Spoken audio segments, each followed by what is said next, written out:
Pourquoi l'avoir charcuté comme ça? Pour prélever ses organes.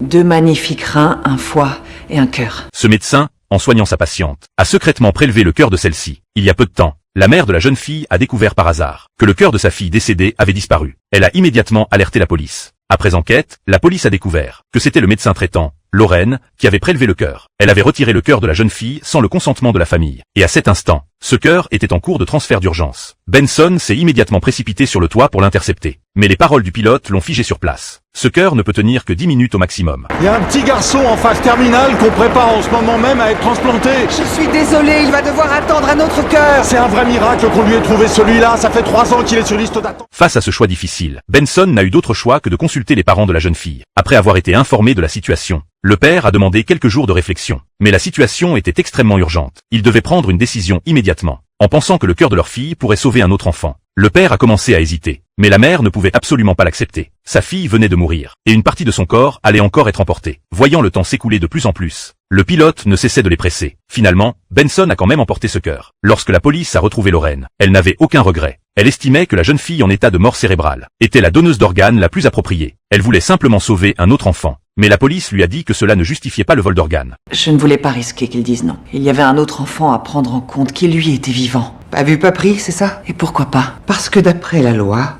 vous devez d'abord faire signer une autorisation. Alors la loi a tort. C'est pas à vous d'en décider. Vous contourneriez une loi pour sauver une vie, lieutenant.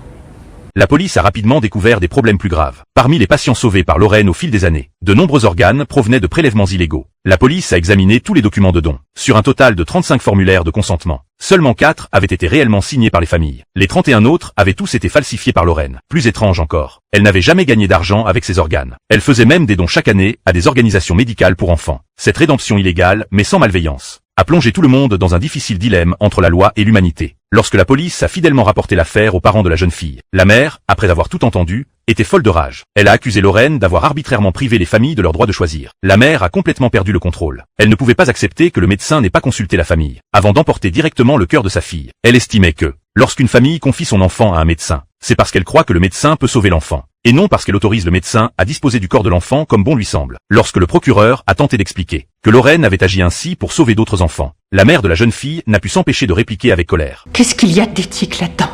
Elle n'a pas hésité à voler les organes de mon enfant. Et qu'est-ce qui lui donnait le droit de faire ça?